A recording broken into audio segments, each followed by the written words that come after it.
And welcome everybody on YouTube for Off the Hook Overtime as we continue our conversation and basically take phone calls a little bit later on. We're not taking phone calls right away. We'll take them at some point. Rob, did you make it okay in Skype land there? I did, and we appear to be on YouTube. I can hear us. We're a little low. A little low. Boy, we're always low. I don't know what else I can bring up. I could just talk louder, I guess. Um, okay, Alex and Arseny, you both made it as well, right? Yes.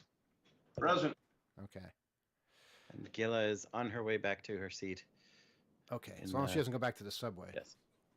Okay. No one's in a rush for that. So we have other stories that we can discuss, and we can take phone calls a little bit. Oh, and Kyle's here as well. Welcome, Kyle. Yeah. I don't know if are we still low, Rob? The last thing we need are people calling up and saying we're too low. That seems to happen on YouTube a lot, and not sure why. I can turn down. Pretty quiet. I can turn this down. Yeah. I can turn that input off. I don't know if that. I just that helps. adjusted it in software. Okay, so we have a software solution which hopefully will make things a little bit better. Unfortunately, it takes us about 20 seconds to find out if it made things any better because that's just the delay that we're dealing with. I mean, no one's reaching out about it on social media. Because they can't hear us. Because they don't know how to do that. Okay, fine. I wanted to talk about, we're mentioning swatting a little bit, but apparently this story, according to our friends over at WRAL in Raleigh, North Carolina, the FBI is seeing more swatting crimes as people hack into Ring doorbell cameras. Yes. Oh boy. Ring cameras can be a great safety tool, but the device can be manipulated by criminals if you don't take precautions. In one home, a strange voice came over a Ring camera into a little girl's bedroom. Why is there a Ring camera in a little girl's bedroom? I thought they're for doorbells. Oh, it's probably a baby monitor type device. Okay. And that's a Ring camera as well. Possibly. All right. So I have a lot of security cameras in all our offices, Uh-huh. and I think that the Ring cameras are way cheaper than having a normal. So that's why you'd want to maybe do that.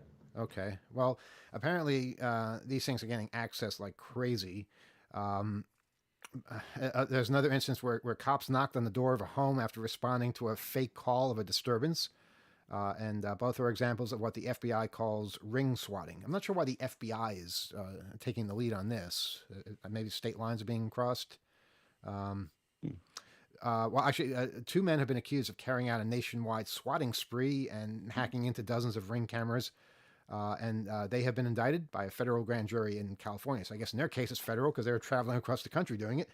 One of the incidents allegedly occurred in Darien, Illinois, about a year ago. When police responded to the house, they found nothing going on and determined it to be a hoax. Nothing going on here.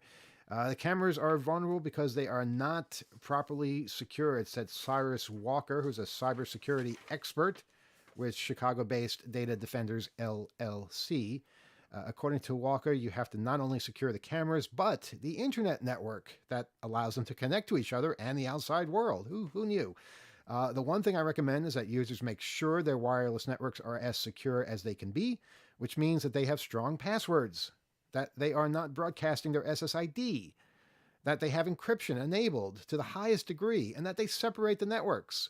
Walker said cameras are not the only way in for hackers. And, this isn't about hackers. This is about people, mischief makers, criminals, who knows what. It's, if you have default passwords and things that are super simple to defeat, you don't need to be a hacker to even do that.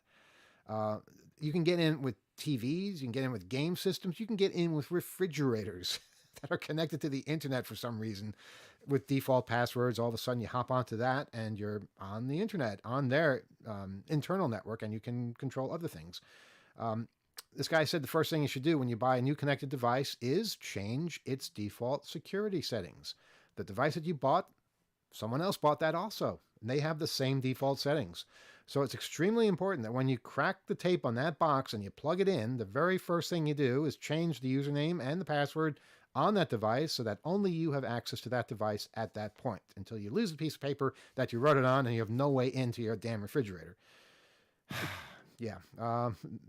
Walker concluded that cybersecurity is not difficult, but it does require people to do more than just plug in their devices and turn them on. Remember when we used to just be able to plug our damn devices in and turn them on? And now you have to set all kinds of security settings and everything like that? Yeah, I do remember. And I think that a big problem in our community is we're not kind of evangelizing enough about the kind of next steps of basic networking. Like specifically, you mentioned setting up subnetting. I've talked about that. It's been on my list of things, to really master and to implement in various places. And I think that we're not like, when hackers get together, it's like assumed, oh yeah, everybody knows, everybody does, everybody, and then nobody's actually building on the knowledge. And this thing of like coming at it like, yeah, I want to learn a really basic thing because I know it's important to learn and I know it's important to know how to use. It's sort of assumed so often that people are sort of afraid to even ask. And I think that's something that as hackers, we should be really concerned about, how much we're teaching people and how much we're teaching ourselves, and like encouraging people to go beyond just like, one subnet, one IP scheme for your office or your home network. You should be comfortable with all of the various ways you can segment and compartmentalize. I talk about that all the time, mainly because I want to hear more people talking about how to do it in basic ways, because I myself have found there's just not enough teaching. There's not enough like reiterating of how to do basic firewalling and subnetting. And I actually learned it by working on Secure Drop, because you have to do that to set that up.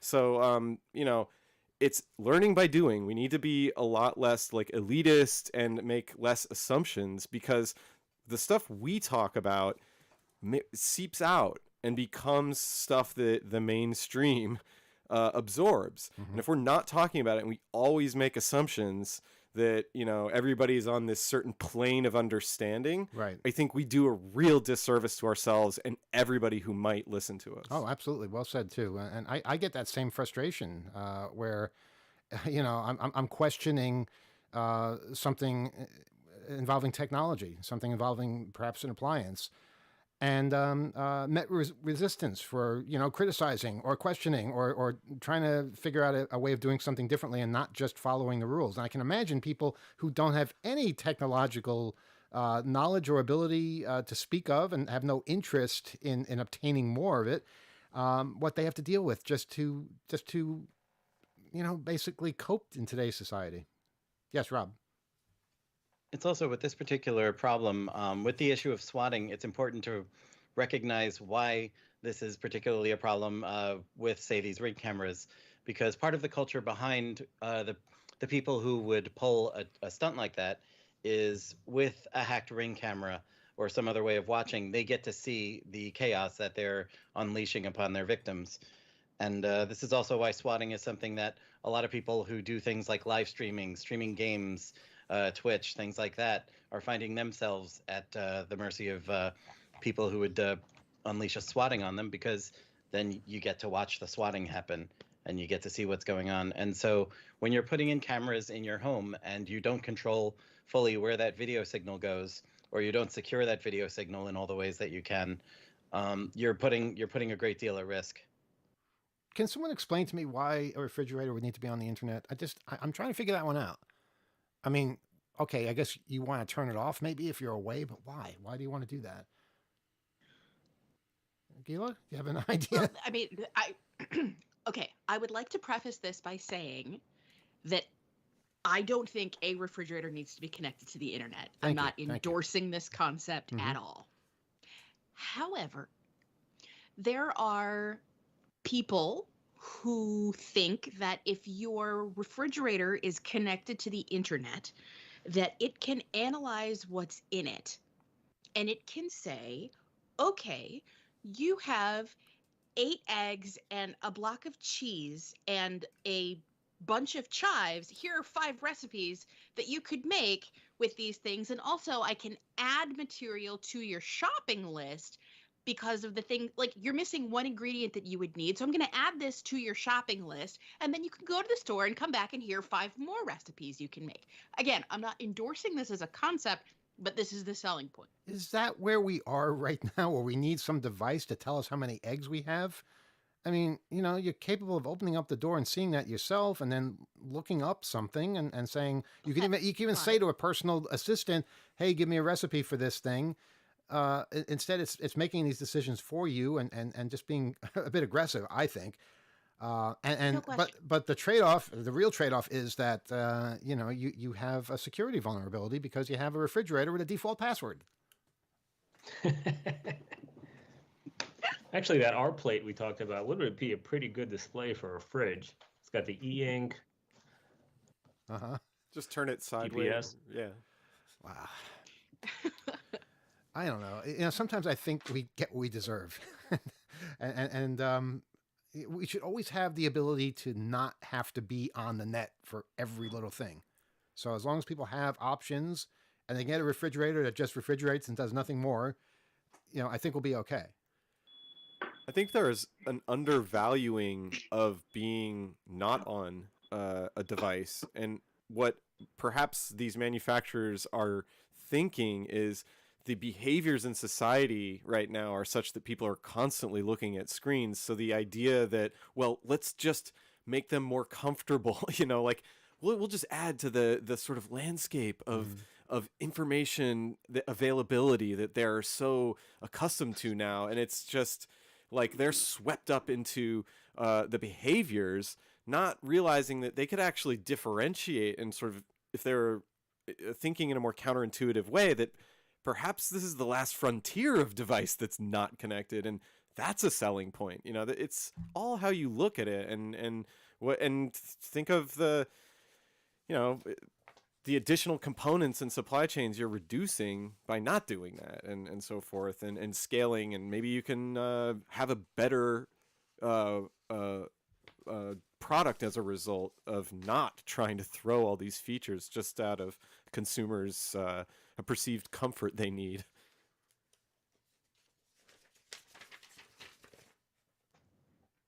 I was just afraid that the next frontier is going to be the toilet. I'm surprised it isn't already, to be honest. I think there are already devices. Analyze your output. How often, how much, what kind. Score. There was something like that at CES. And then talk to your doctor. Yep. Did you say at CVS? CES. CES. Yeah, CES, Okay.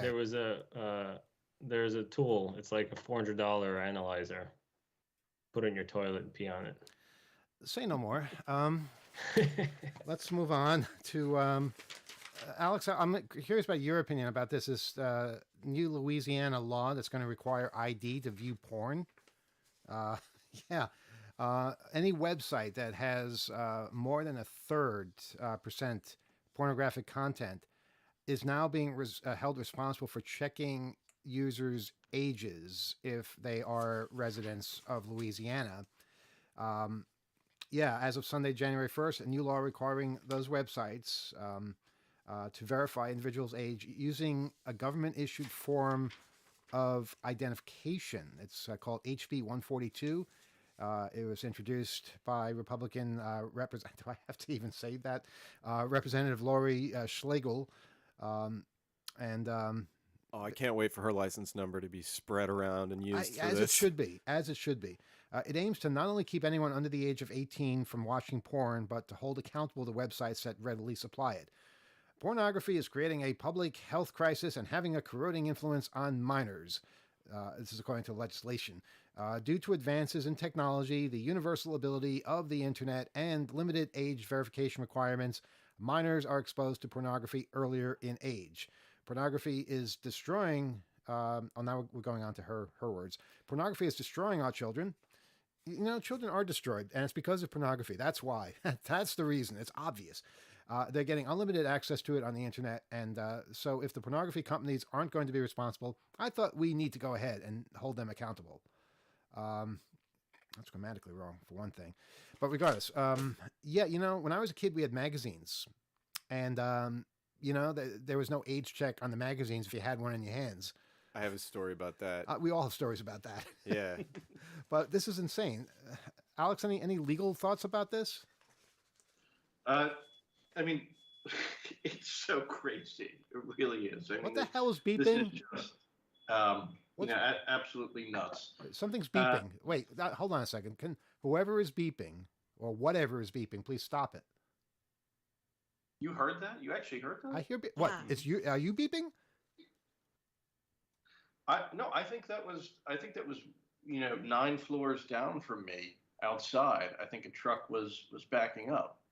So Well, can you stick your head out the window and tell them we're doing radio and to please shut the hell up? Thank you. Time to Thank you. disconnect the fridge. Yeah, I could. I absolutely could. Yeah.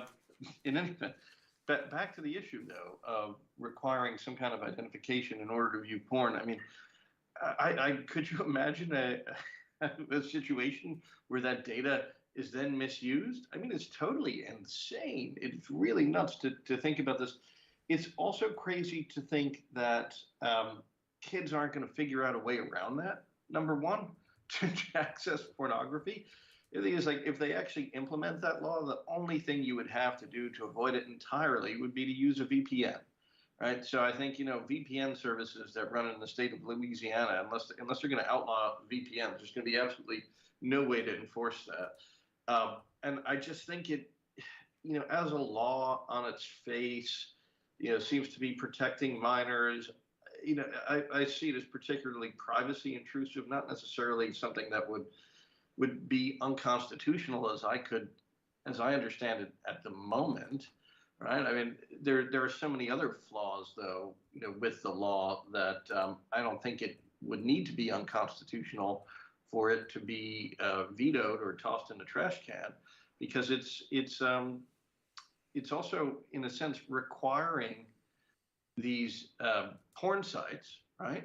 If you think about the collateral consequence here, if the issue that Louisiana state legislatures the Louisiana state legislature has with porn sites is that they're horrible, bad influences, corrupting organizations. They shouldn't be trusted. Well, they're now going to require those very same corrupt, horrible companies and to collect data, including, driver's license photographs on every single one of their citizens. So in that sense, I could see this as the legislatures.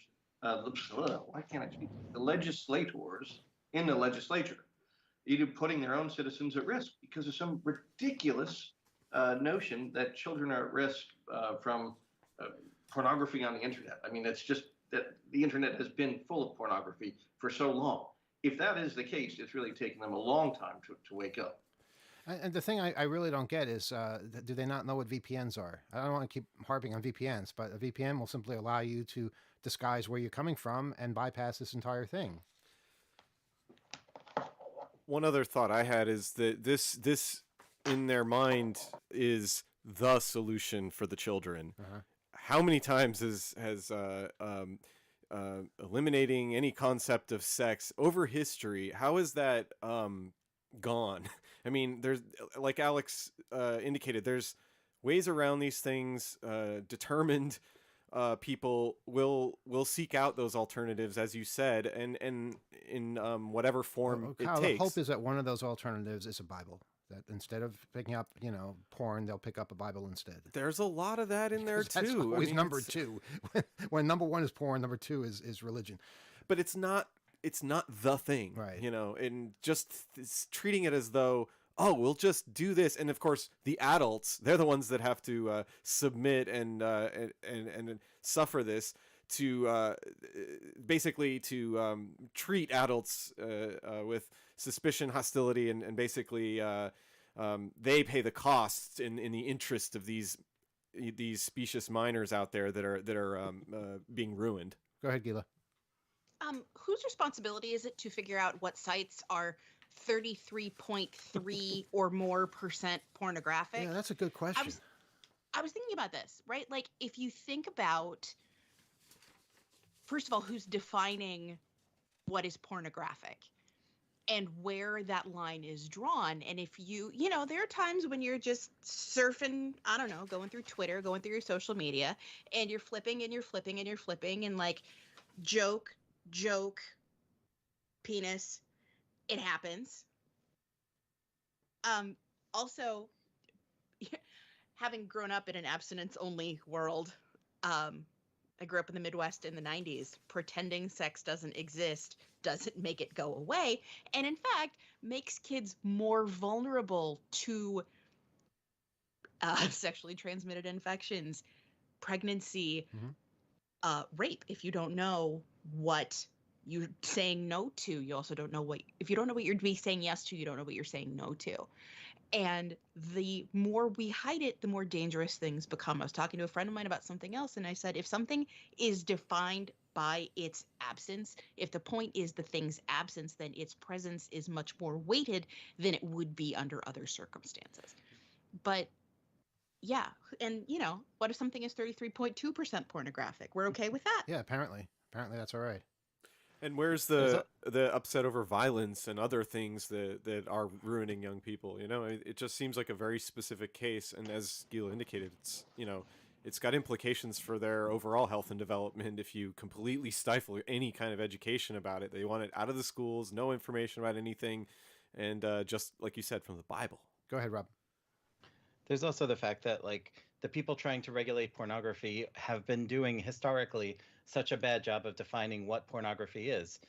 There are things that people who are not adults should have access to, things like sex education, things like health information. You know, if you look up what's happening to your body when you're adolescent on Wikipedia or something, there are people who would look at that and say that's porn. And, you know, that's going to get pulled into this whole mess of, like, how much are we hiding from the kids? Who's defining what is or isn't porn? The whole, oh, I'll know it when I see it, you know, concept doesn't actually work in terms of law and practice. And of every place in the country, world, really, any place in the world this could be coming from, I'm sorry, Louisiana? What do you mean by that? They say beads in hand, they say this. This is what I'm saying. Like, you could, if Girls Gone Wild were still a thing, and I know it's not anymore, but they used to film a lot at Mardi Gras, right? Like entire hours of stuff from Louisiana. So all I'm saying is glass houses, Louisiana. That's all. Good point. I'm confused about something. Maybe Alex, you can shed some light on this. But the law, it's meant to apply to citizens of Louisiana, I think, not websites in Louisiana. And if that's true, if it's just meant for citizens of Louisiana, well, what happens to a site in Germany? What happens to a site in New York? Are they all expected to follow this backwoods crazy law that they just came up with? Do you have any idea? You're muted, Alex. Yeah. I'm so sorry. You're saying, you know, what happens? The question is, what happens when one law? I'm sorry, Manny, what was the follow? The question is this law for Louisiana citizens or websites that are in Louisiana? Because I could see. I think it would apply to any website that had patrons or visitors in Louisiana. Any website in the world? Yeah. So how is Louisiana going to get a site in Germany or, as I said, New York, to follow these crazy laws that they're coming up with? Yeah, I mean that's another issue. Is the that's called, you know, extraterritorial effect. So the extraterritorial effect of this, you know, may be that, okay, well, they could be fined in the state of Louisiana, so other companies outside the United States are going to comply with that law because they don't want to be fined in the state of Louisiana, right? You know, we own 2600.xxx. And I want to be fined in the state of Louisiana. So, folks, just you have to add 34% porn on there. 33.1. You know, if somebody out there can run the site, we'll take all the heat. I want to add one last thing. I think we've been talking about porn for 20 minutes, but maybe that's for the after show. But you know, this smells like they have a system that verifies IDs and this is going to require a lot of websites to start utilizing it. And that's kind of what this is all about. And then, gambling sites are already filtered pretty heavily in the US. So there's some states that you can do, lottery online, others you can't. So the systems are there for it. And if they extend that to porn as well, I mean, that's a lot of local revenue probably for, whatever regulators they have. And that's what this sounds more like, someone trying to get some money versus protecting the children. Yeah, like including the vendors. If they've already established a contract, you're kind of saying it could jump into other, kind of diversify the sources of ID checks. Yeah, I'm embarrassed to say this. I'm not a porn expert, so I just assume that if you go to a porn website, there's porn there. But do you have to pay to get to the porn? Are they all? I mean, if something is just there displaying pictures, how do you? With gambling sites, I imagine there's money involved. It's gambling after all, so that's where all the age restrictions kick in. But if it's just a site that's displaying images without any payment, I'm not sure how you would ever be able to control that. That's a good point. I mean, I guess ideally they're going to come after the sites and say, hey, if you want to operate in our state, you got to put this software in that we're going to give you. It's our SDK. But what does that mean? Operate in their state? Who would want to put a box in Louisiana with all these crazy regulations? Obviously, they'll be able to reach you wherever you happen to be. You could be on the space station. Force the server to be hosted there too, but it doesn't sound like that's what they want. They also would. If a firm did not want to participate, they would basically put the onus on them to kind of like geofence any traffic from there or send all of the Louisiana traffic somewhere else saying, sorry, we can't do this because we're not participating in such and such law. Here's a form. You can contact your state officials and so forth if you don't like that, et cetera, et cetera. But I feel like it's the same thing with like sites that have alcohol or any kind of adult stuff. It's basically that splash on the front that says, are you 18 plus or are you 21 plus? That's the moment. If it's a free site, if there's like some kind of private login because it's you have to be a part of a club and give a credit card number or something, that's going to already have kind of its own home screen that's locked out from any of the content until you register. But any kind of free site, it would probably be something in front of the landing site akin to that age check. And there always be ways around it. There always have been, there always will be. Doesn't mean that you can't, you'll keep an eye out for where there are issues. But this kind of overreach, that's a bit much. Gila, did you have something else? I did. I'm sorry. I'm still I'm fixated on this. So why is it the internet? Why is the internet the only place they're worrying about protecting kids? Are they also saying that Cinemax can't broadcast in Louisiana anymore? Because I'm reasonably willing to posit.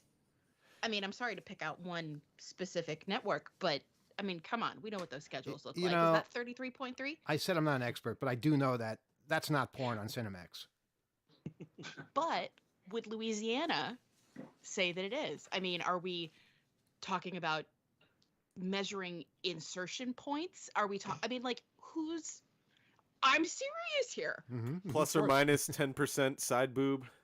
Exactly. Like, what's we're going to be on the list now. We're going to be on Louisiana's list.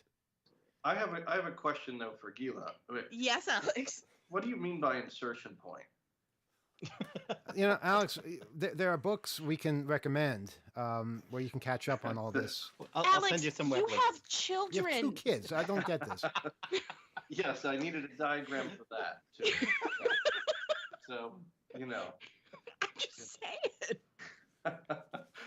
Anyhow, I'm very curious what our listeners think, and might be a good time since we're approaching the half-hour mark. I saw a smattering. Listen to their feedback. There are just 2 more stories I wanted to very quickly get to because one of them is so sad. This is a very sad story about a woman in Georgia who's been hacked.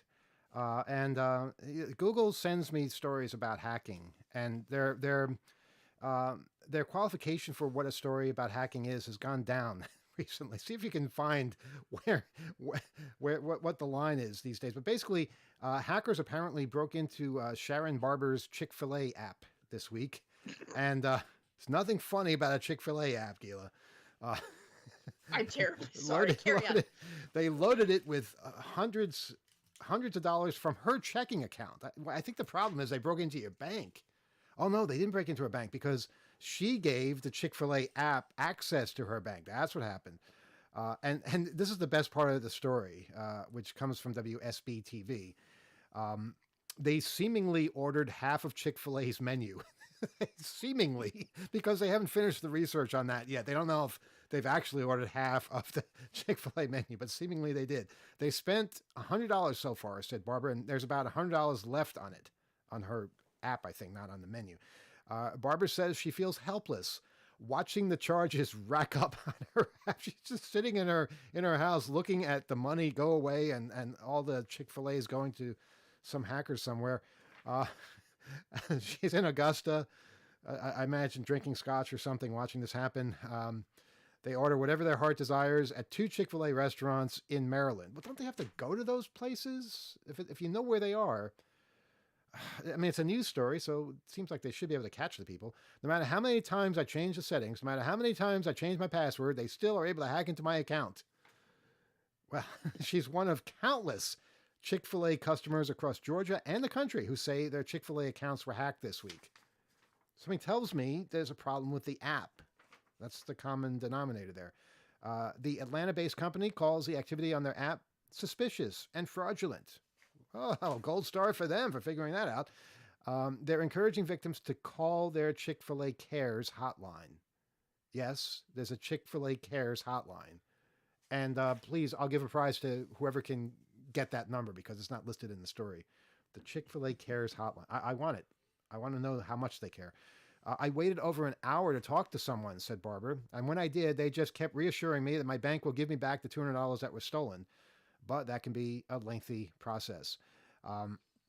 Now, Channel 2, which is WSB, Channel 2 in Atlanta, they have a consumer advocate named Clark Howard, and he gets things done. And he says, key thing with any app that you have on your phone, never, ever, not ever tie it into a debit card.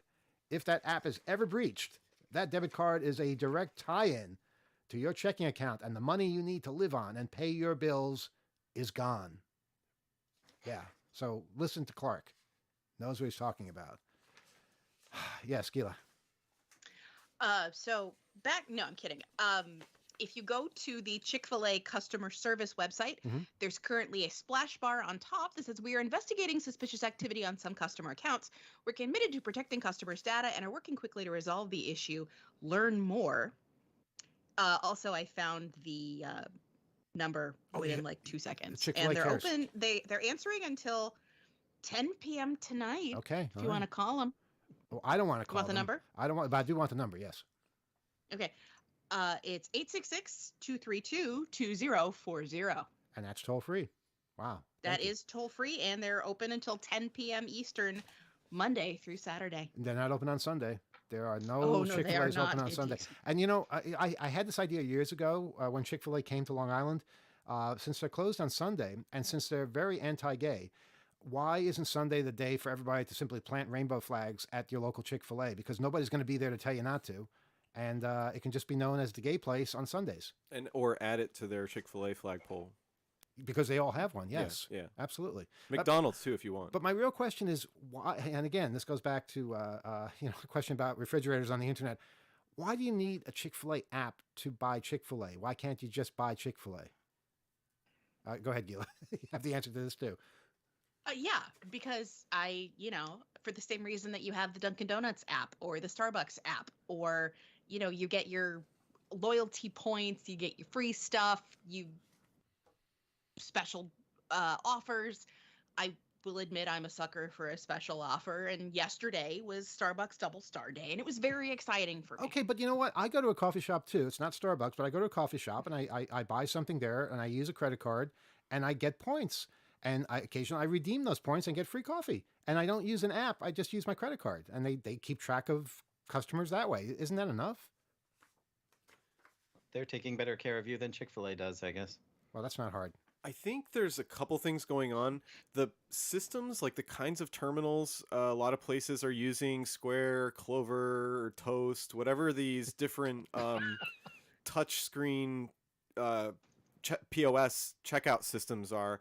I think they keep track of that as like a feature of the small business or whatever coffee shop implementing their particular tool. It's like, oh yeah, you can have your loyalty or points system, and they will basically mine the credit cards as they're run through that system. The apps are a way to sort of have that same feature, but remotely. And also you have the captive audience where like you can update them about news and information. You can mine their behaviors, looking through menus. What you kind can have of news information is Chick-fil-A going to be giving Let me? me finish. They have important updates. I'm sure there's plenty of updates in their app right now, but just let me finish. The points in that system could be more broadly implemented, like with a larger chain, not like your local coffee shop. So in other words, the POS systems I was describing are kind of mimicking what like large chains like Starbucks or in this case Chick-fil-A are doing with their homespun apps that are integrated into the broader reward system, and that allows them to not rely on credit card companies, and they get much better information. It can also support like ordering and picking up, where like you can't really do that. Like you have to walk in and use your credit card at a Chick-fil-A because you're not using the app, or same thing with like a large chain like Don't Starbucks. you have to walk in to get the food? How do you get the food? No, I mean ordering. You can't order until you get there. The convenience of having the app is you can order on the way out the door, and by the time you get there, you're walking out with your order. Because we're all in such a hurry. Well, time is everything, you know. And My way, using a credit card, I'm not linking it to a bank account, and they can't like rob me blind. And I watch people drinking coffee and depleting all my savings. I wasn't saying it was good. I was just trying to make a distinction between the different ways these things are being implemented. Okay, last story here, then we'll open up phones. Again, Google, thank you for sending me these hacker stories. Here it is. Drivers blown away by McDonald's car hack that makes eating fries far easier. It's bound to come in useful. That's literally the headline that I got. McDonald's car hack that makes eating fries far easier. Okay, let's give it a chance. There could be some real information here. A man has taken to... Wait a minute. It's all caps. MAN is all caps. You know what it is? It must be one of these newspapers that has the initial word in all caps. So it's not meant for emphasis. I think so. I shouldn't have probably said it that way. But it is all caps. A man has taken to social media to share his McDonald's hack that makes eating fries far easier. The video was uploaded to TikTok. Oh, here we go. By Healthy Junk Food. That's the guy's name, Healthy Junk Food. And viewers are blown away by it. Well, I'm not sure about that. The TikTok user simply orders a large cup when ordering fries at a Mackey's Mackey's? Oh, this is a British newspaper. That's what this is. A Mackey's drive-through. Okay. We should be writing this down, by the way, because it's a little complicated. The TikTok user simply order... Why do you have to be a TikTok user? Why can't you just be a human? Well, that's how he identifies. Okay. All right. He orders a large cup when ordering fries. The cup perfectly fits in his car's cup holder. Well, they don't all fit in every car's cup holders perfectly. But anyway, that makes it much more stable than using the box that the fries usually come in. You know what? That's the whole thing. He puts the fries in the cup.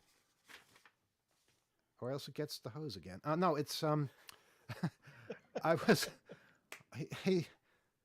Okay, there was like 8 pages about this, and literally I got to the end of it with the second sentence.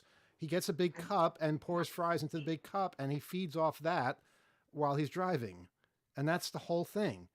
Okay, so now we have reaction to it. He says to the McDonald's worker, "I was wondering if I can get a large fries, but please put it in a large cup." When they serve him the fries, he says to the staff member, "It's a good idea, right?" She answers, "Yes!" Exclamation point. And apparently that's a video. So you could see that in video on TikTok. It's gotten more than 1 million views and 5,000 comments. But you know what? We have just gotten stupid. This whole planet has just turned into a bunch of morons. What? I'm not supposed to say that? I can't condemn the human race? Because I think we are condemned right now. No, I think it's... If that gets 1 million views, putting French fries in a cup, and that's called genius. And this, I'm reading an 8-page we printed this out. We used 8 pieces of paper and ink to print out this story. And it's just about somebody putting fries in a... I learned how to do that when I was 3. For God's sake. I'm sorry, listeners. Just a complete waste of time here. No comments on this story. It doesn't deserve them. Do we have a phone call? We didn't give out the phone number. How is that possible? Do you want me to hang up on them? No, we'll take it. But let's give out the phone number for the benefit of those people. 802-321-4225. Did I give it out right? 802-321-HACK is our telephone number. And we have a phone call. Good evening. You're on Off the Hook Overtime. Go ahead. Is anyone there? Is this one of these days where they can't hear us? Hi, Emmanuel, calling from California. This sounds like Rebel. Rebel, is that you? Hello? Rebel, can you hear me? He can't hear me. Calling from California. Yes, I'm calling from California. Wait, Rebel, can you hear me? Tell me that first. Yes, I'm calling Okay, from he can hear me. California. You're delaying a lot. Rebel, calling from. Don't make it worse, Alex. So you're in California. You know, you called us from California once before and you were driving a Tesla. Are you doing the same thing now? Yeah, I drive that car again. I don't like it. I'm driving a Dodge Charger, which is a lot nicer, a lot, nicer looking and better, just easier to use, and not all this tablet thing and touch screen. And I couldn't even get the windshield. It rained here yesterday. Oh no! And I managed to get the windshield wipers working, but I couldn't get the defrosters to work. I've said this many times. I've said that I think in cars, everything should be in the same place. Windshield wipers should always be in the same place. Every car is different, and you have to figure it out. And God forbid, it happens suddenly where you need to use them. You might need 5 minutes just to find it in the first place. Well, the Nissan Leaf, you don't have to do that. I mean, the Chevy Volt, you don't have to do that. When did you become an expert on cars? You know so much about cars all of a sudden. Car when I come. You have lousy cell phone coverage, I'll say that, though. Okay, briefly. That was brief. I'll give you that. That's about as brief as you can possibly make it. Are you still there, Rebel? We're going to move on if you continue being a robot. Okay, he's done. Rebel, for the record, we did not hang up. Can't believe that guy's still calling in. Oh my God, Arseny! That's why you fled to Russia, right? I mean, yeah. Thought it was safe. Rebel has been calling us since I think the 1990s, and usually he's the first caller. That's why it's important At least for the mid-90s. the next caller to call us now, 802-321-4225, and hopefully we'll get a different opinion on something else. Or we won't. No calls? You're nodding. Does that mean yes, no calls, or yes, we have a call?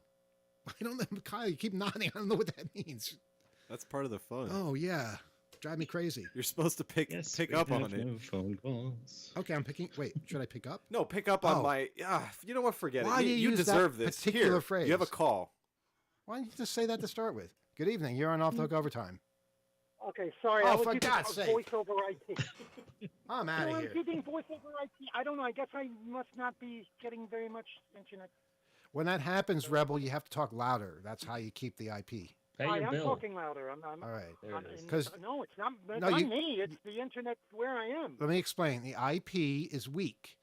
Your strength in voice goes over the IP like a numerator over a denominator, and hence it strengthens the whole thing. So talk louder, louder voice, louder V, carry the O, louder IP. See? Simple. Okay, can you hear me? Yeah, see, it works. Okay. Now, when I was in, all right, I just want to mention quickly, ask a question quickly. Louisiana does not want porn sites, but what if you use a VPN, but can't they go to the VPN and say, well, which internet provider used this VPN? Alex, maybe you could answer that. Could that be repeated? I'm sorry. You're not paying any attention, are you, Alex? I wasn't. You caught me. Rebel, ask the question again for the benefit of Alex. All right. When you use a VPN, does the VPN that you're using know where your company? Like I'm in California, and I go to like my friend's Wi-Fi, let's say. Yeah. Okay. The answer I think you're looking for is yes. So your VPN, when you connect to a VPN, it's going to have a log of the IP address that you used, your actual IP address that you used to connect to that VPN server, right? Now, to combat this, to combat being in possession of this particular data, most VPN services will say, as part of their business model, that they don't keep any logs. So if anybody asked them for the information, it wouldn't be there, but technically they would be recording it, and you'd be surprised how many VPN services actually do keep logs. But do you think Okay, that's so the VPN what Rebel is asking? Is do you think that's a way for companies in Louisiana to be forced, or companies using having customers in Louisiana to be forced to turn over information if they use a VPN? Oh, I mean, maybe. I mean, if they're, yeah. I mean, if they're constantly connected to VPNs and seen as some kind of way around a system, then yeah, maybe. I mean, it's possible. Go ahead, Rob. I wonder if that defense would work for the site itself. Like if I wanted to put up a porn site and say, well, sorry, Louisiana, but I don't keep logs of IP addresses or locations of where my visitors are coming from. I just don't log that. And so I have no way of knowing if my patrons are from Louisiana or from, the planet Zog. So good luck enforcing your thing on my site. But then some state representative is going to go to your site from Louisiana and say, look at all the porn I just accessed for 8 hours, and you didn't do anything to stop me, and therefore we're going to charge you with a crime. That's how they work. So a VPN, when you log on to a VPN, they know where you're coming from, but the site that you're going to is going to have to ask the VPN who accessed this, who accessed our site from your VPN. Yes, but I wanted to mention you're not necessarily required. Like VPN it's a concept. It's not necessarily just service providers. So if you are really into building it, you could have a virtual server or pay for IP in another state and implement VPN service there and basically get out of state by connecting to your own machine, and just make sure when you implement that you don't have any logs there. There's a lot of different ways to do it. You're not necessarily tied into trusting that a service is going to protect you. You can set up all kinds of crazy community networks and trade access with people in other parts of the country. It depends on how seriously you need to connect. Obviously, this is a little bit more for leisure, I'd say, but there are other reasons to be able to get information in a place that's not allowing you to. I feel compelled to bring as much porn as possible to Louisiana now. I don't know. It feels like a mission. So if I go to 2600.com on a VPN, can you guys go to the VPN and say, who you logged on through your VPN on this time in this state? Wow. No, because we wouldn't do that. We wouldn't keep it necessarily, and we wouldn't inspect it in the way that you're thinking, and we wouldn't know which IPs necessarily unless we went through all of them, analyzed them, and figured out which ones were actually a part of a VPN service, and then independently figured out which VPN service to contact once we eliminated all the private IPs that just aren't using that. But it's beyond the scope of the way we would manage our website. But that's not necessarily we accept that that's not necessarily how every website is run. So it's potentially, but not in the case of our website. It's not something that we want to keep for any period of time. And we don't keep logs at all. So it's just for the record. Now, okay, so we're at this casino, and I went to the restaurant, and I had some dinner, and there are a lot of old people at this casino, and I noticed that they take the credit card. When they pay the bill, and when I pay with my credit card, they ask for ID. I mean, they didn't. I don't think they asked anybody else. They asked for ID, and from me. I mean, I was happy to give it to them, but you're saying they didn't ask anybody else, or that you've never seen this before? I don't think so. I think so. I mean, maybe because I'm wearing a black Raiders jersey and blue jeans and my hat backwards. Maybe that's why. Yeah, nobody in California does that. I don't. I'm not sure what the state rules are. I know in New York, it's not legal to ask for ID with a credit card. I'm pretty sure that's Alex. Do you know more about this? Yeah, I just thought that one reasonable explanation for them asking you and nobody else for identification when using a credit card, Rebel, was possibly that the woman was a very good judge of character. Well, you could say that, but also another possibility: is your credit card signed? If it's signed, no, I don't think they. Okay, sometimes if you don't sign your credit card, they will ask for ID so they can compare your signature. Sometimes they do that. Maybe that's or maybe so they can 'cause, prove it's the I same look, name. maybe it's because maybe it's because I look like I'm 25 when I'm really like 40. So. You just had to get that in. Okay, yeah. Rebel looks incredibly young. I guess we can all say that. I'm there's like old people there, and then I'm the only one that's like I said, in a black Raiders jersey and with a hat backwards, and So. Yeah, and no one's dressed like that in decades. I know. Maybe you're stuck in some kind of time capsule that. No, I'm just curious. I mean, I'm happy to provide my ID. I just an observation. Gila, go ahead. Rebel, can I ask what kind of credit card you were using? It's a debit card. It's a Chase debit card. And can we get the last 4 digits of that, please? No, it's. Why? Well, no, it's. I'm being polite. Don't listen to him, Rebel. Because I think there may be different requirements for a credit card versus a debit card, and if they didn't have, the thingy bobber that you could put your PIN number. I'm sorry, I just said PIN number twice. No, you know what? Well, you know what? I did use my debit card, but I did not have to enter any PIN. So she took it somewhere and processed it and brought it back to me. So ran it as a credit card. Right. She cloned it. All right, so she's going to be getting Chick-fil-A all over the country now. That's what's happening. Yeah. I guess I won't have enough money to come back to New York if I. Well, it was nice seeing you when we did, and we'll remember that forever. Anything else, Rebel? Because theoretically, we have other calls out there. I was going to go to the Phoenix 2600 meeting, but my battery on my phone went out. Number one excuse for not going to the Phoenix 2600 meeting is that people's batteries have run out. So you're not alone there. Okay, let's see what else. All right, Rebel. Well, it's good hearing from you. We have to take some more calls now. Be safe out there in California, and let us know next week where you are. Misbehave. Yes. All right. Take care. I'll be in Florida next week. All right. Spoiler alert. Fine. Now we know where he's going to be. Okay. The Rebel tour continues. All right. So 802-321-4225 is our phone number. No doubt wearing a Dolphins jersey. Maybe. Yeah. And a hat upside down on his head. Yes, Arsene, we still get calls from Rebel every damn week. He's active. He's out there. Mixing it up. Doesn't even let us give out the phone number. No, which we've done now, and we'll give it a few minutes. Basically, what we do is we wait around to give people a chance to say what's on their minds, and if they have nothing to say, then we move on. Yes, Rob, you have something to say. Yeah, just to give that phone number out again, it's 802-321-4225. Or if you'd like to call us toll free, you can get us that way at 833-755-2600. And that's what it sounds like when the phone rings. Absolutely. Wow. No, I'm lying. That's the doorbell. We don't have a call, Kyle?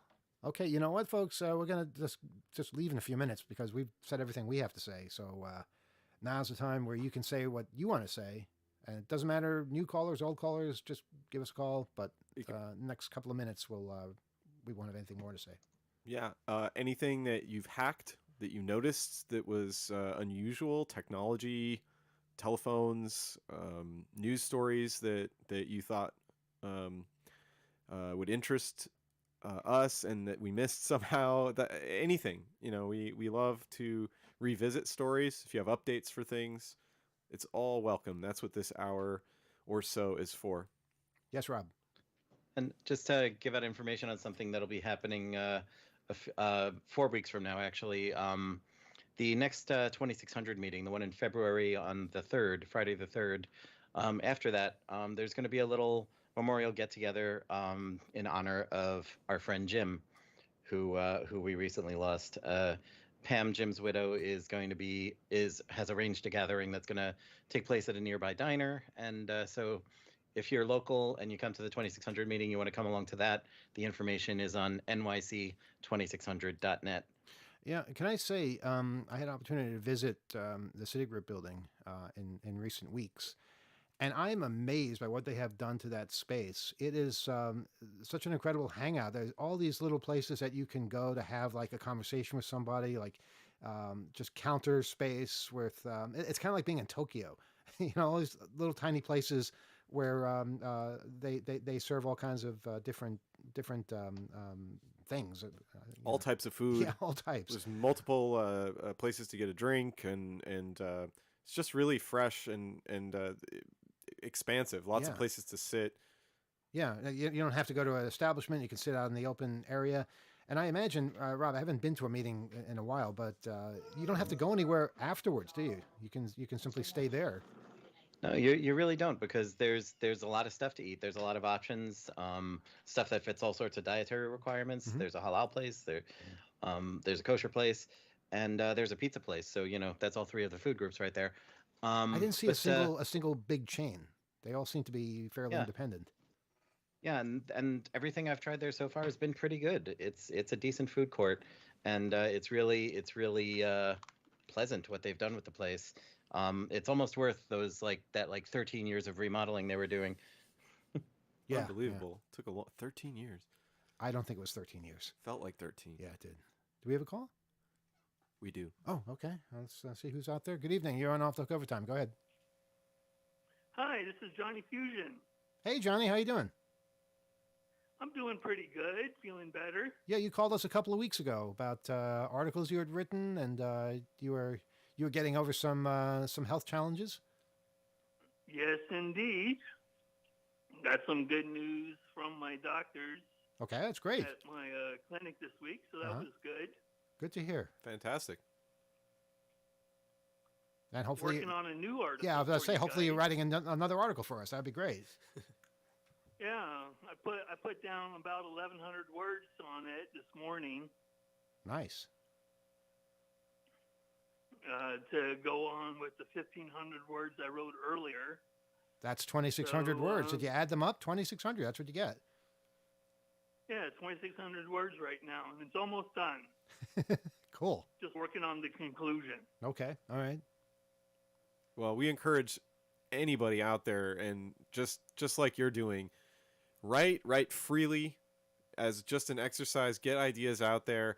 Come back to them. Revisit it when you can. But we are always interested in what people have to say, and it allows you to take your time to articulate the thoughts, and you don't have the pressure of like giving a talk at an event or calling and being on the radio necessarily. You get to spend the time forming your idea, and we love to see people that enjoy and feel empowered by that, because that's the whole point of publishing and then sharing about it, and especially in the technical realm. So please keep it up, and I encourage everybody out there listening, just write. Please write and share with us, your ideas for the future, maybe stuff that you've, nostalgia, stuff from the past, or what's going on now in your world. It all applies, and we'd love to hear more about it. So that's just fantastic, and keep it up. Yeah, I've been a professional writer for, like 30 years now. Wow. I was first published as a teenager, but I was first paid in my 20s. Cool. So I wanted to talk a little bit about Aaron Swartz. Yes. And this on anniversary. the anniversary of his unfortunate death. Mm-hmm. Go right ahead. It was 10 years ago. I was 40.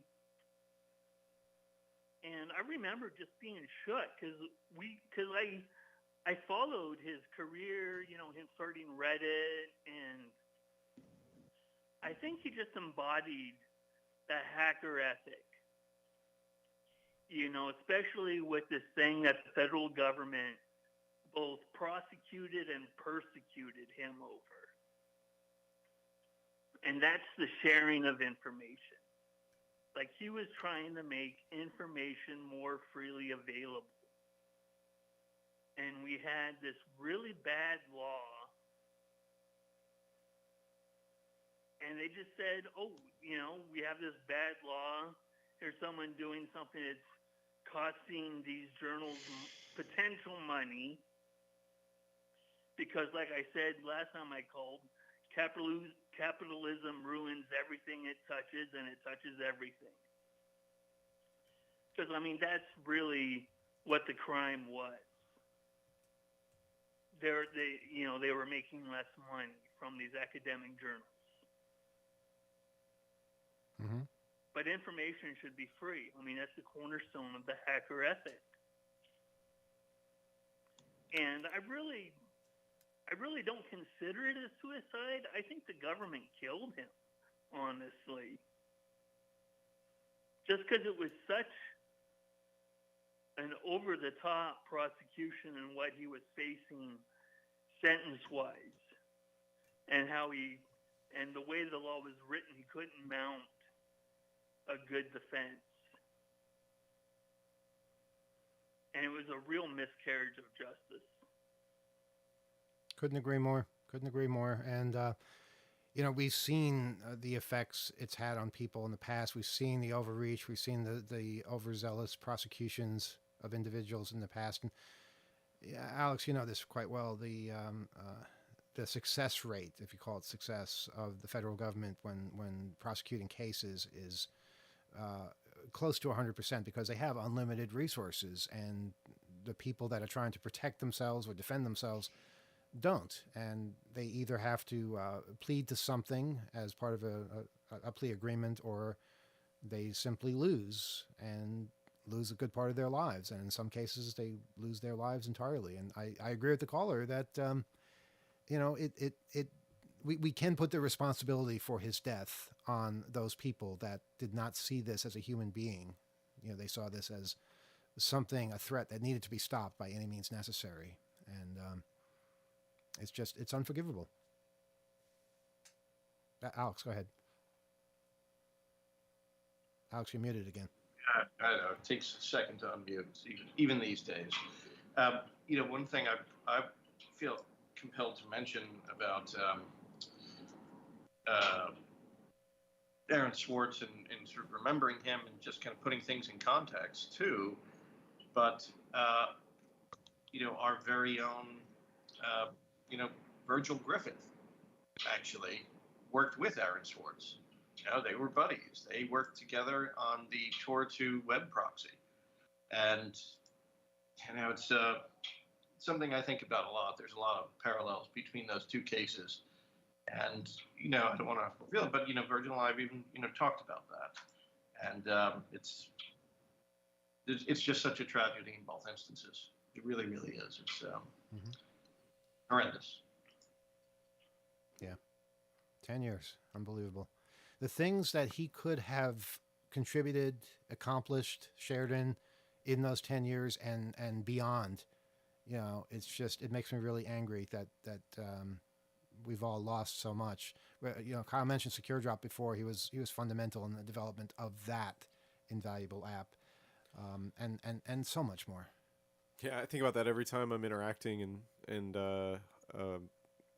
working with the freedom of the press and just thinking about it. It's in the back of my mind, like this would not be without his efforts and vision. And like you said, what would he be guiding now? Mm-hmm. What in Freedom of the Press Foundation? What would he be guiding there? Would he, what other things would he have taken on and be leading and guiding people with his vision throughout this technical landscape that we're living in now? Mm-hmm. It's really it's hard to think about, but I'm glad we are now. Yeah, Rob, did you have something? Yeah. Today, just thinking about how it's been 10 years, and it seems crazy that it's been 10 years. But I went back. I was listening to, he was a guest on our show on August 15th, 2012, talking about SOPA. He very strictly was not allowed to talk about his case. We arranged all that beforehand when I invited him on. But he talked about the SOPA fiasco, which was another thing that he was trying to correct and fix and educate people about. And he was in town doing a talk about that. And it was great getting to know him a little bit. He came out to dinner with us after the show afterward, and just having the chance to chat with him, you knew you were with somebody who was a brilliant mind, mm-hmm. and so young and so much potential. And it's mind-boggling to think of all the things he could have accomplished.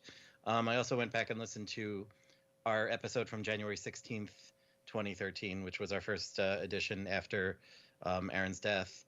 And Virgil was actually, he called in for a bit to talk about him. And Yeah, that's it was a somber show to be sure, but it was also just all the notes that we were getting and that we were seeing, and the swell of support out there for the life he lived, and what could have been, and what an injustice had been done to him. Um, the best any of us can do with any of that is learn from it, and do what we can to improve things so that this doesn't happen again. Yeah, yeah. I appreciate those people that are around that are unique. And I remember that day too, when he came to the show and we hung out afterwards. And, sadly, it was the only time I got to hang out with him. But I was just so impressed with what a positive force he was. And, you mentioned brilliant minds. There are many brilliant minds out there, but a brilliant mind that can actually be open and inviting to those people that don't have his level of knowledge. That's a rare thing. Few people have both, and he had that. And it was just such a joy to be around him and to talk to him, even in that brief period. I just, it was so soon after that we lost him, and I just, it would be a different place now had he stuck around. Gila, go ahead. So I didn't know Aaron. I didn't know any of you people until a few years after he passed away. But I'm going to turn to the tradition of my faith tradition and the faith tradition that Aaron was raised in, and say that there are a couple things that are said. And we say that somebody's memory should be a blessing. And more recently, the term has come up that somebody's memory should be a revolution. And I think that is probably the best way that we can perpetuate his memory, is that his memory should be a blessing and a revolution, and a way that will keep us motivated in something that, be the change he wanted to see in the world. And that's how we keep his memory alive, I think. I think that's something that he would be honored by, and he certainly appreciates that. And the show that Rob mentioned, of course, is in our archives, as are all of our shows at 2600.com/offthehook. Johnny, I got to thank you for bringing that up, getting us all to reminisce and pontificate a little bit about this.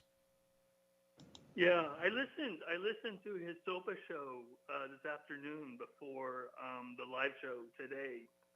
Actually, that's how I spent my afternoon. And actually I did something a little bit to honor him, because I set up a new Mastodon account, the Dallas Fort Worth 2600 group set up a new Mastodon instance. I'm the third user on it. Cool. And one of the things you can do is you can set up for your Mastodon feed to be converted to RSS, which he invented, if I'm not mistaken. Did he? Is that true? He was 14. What? Wait, Aaron Swartz invented RSS at 14? He did. Wow, it's just amazing that I'm still learning these things. That is incredible.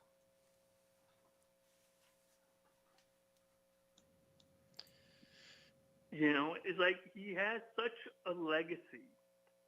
He contributed so much to the internet that we know today. And he was robbed from us by the federal government. Yeah.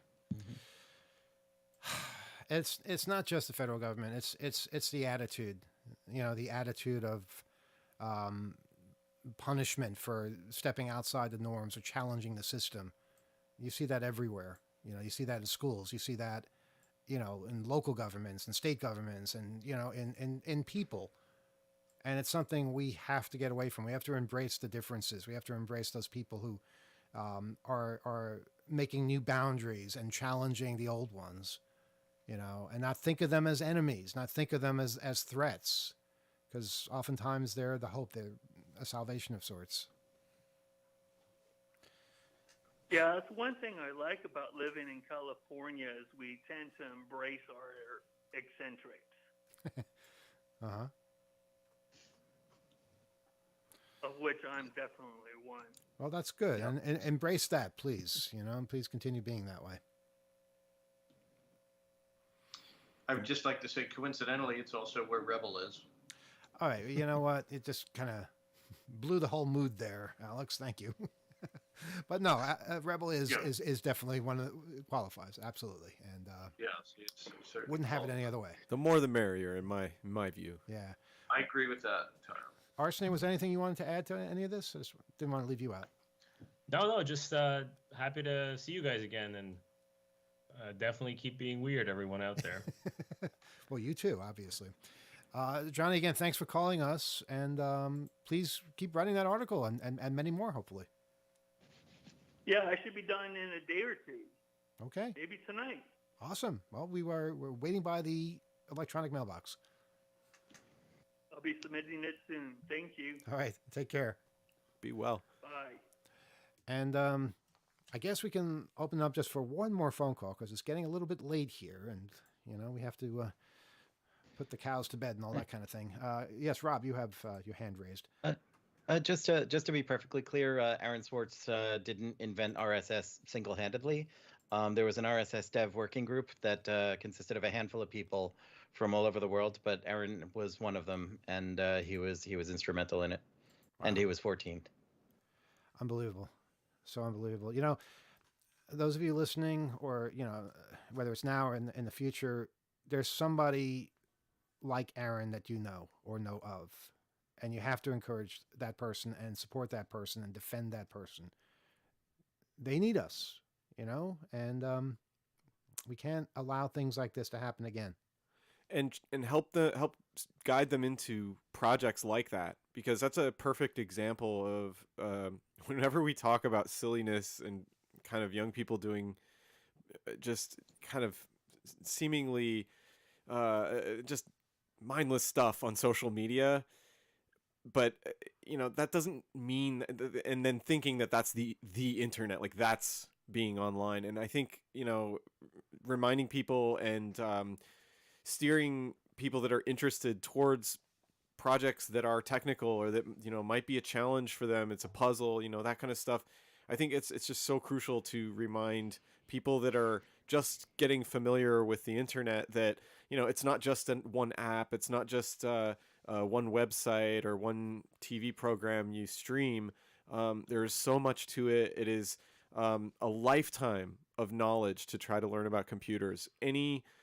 You can't learn everything. Like any one part, you could spend a lifetime just trying to perfect your understanding of it. And it is a constantly evolving field. It's changing. There's many people collaborating and working on projects like RSS that will be the infrastructure, and they'll be the protocols for the next silly form of entertainment that mindless youths are using. But be that as it may, it'll be still amazing and important, and more for having new people with new perspectives jump in and get to work on it. Absolutely. All right. I guess that's it. No phone call, right? No, we're clear. There okay, are no more calls. I'm calling it then. That's it for the show tonight. Arsene, it was so great seeing you again. And after 14 years, coming back into Off the Hook. Different because we're not all in the same room as we used to be. I hope that day comes again soon. But any thoughts, observations? I realize we can do this anytime. You don't have to be in New Jersey for us to connect to you. You could be in St. Petersburg or wherever it is you happen to be these days. And it's that's the magic of how we're doing things now. But I was wondering if you had any perspectives or thoughts or observations. I don't know. I think I'd love to join you guys again at some time. Very good to see you guys. And I really like the warm messages that you're sending to people. I do occasionally listen, but I think for me, usually this is too late to listen to the show live. How did you get involved, both in the show and in the hacker community? Do you remember? I mean, I was always a hacker, but hacker at heart. I don't remember. Too many things have happened. I'm getting too old. We're all getting old. You look like you haven't aged a day, though. I mean, it's incredible. That's nice to hear. I'm also a 15-year-old looking boy that's 40. Wow. Is that how old you were when you were doing the show? 15? No. Oh, I don't think know. so. We don't take ID.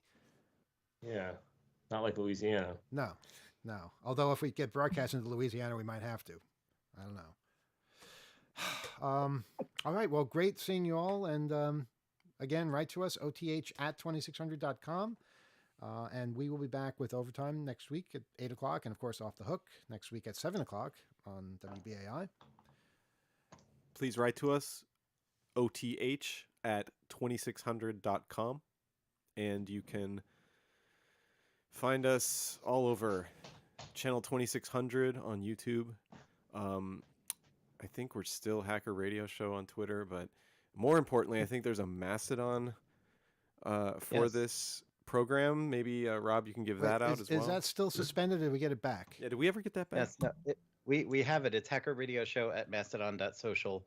Our profile is still hidden by the moderators of that instance for some reason. So we're looking into that and trying to get in touch with them and figure out what's going on. But you can still bring it up. You just have to click through an extra thing. Maybe we should just move to a different. Hacker Radio Show at mastodon.social. The thing is, with Mastodon, if you don't like how you're being treated, you can go somewhere else. And, Yeah, that is true. Is there a .antisocial? I'm sure there is. Well, we could start it if we we'll want. have to look into it. We could apply for .antisocial during the next round of GTLD applications. There we go. That's what. I would support it. Wow. Yep. All right, folks. See you later. Good night.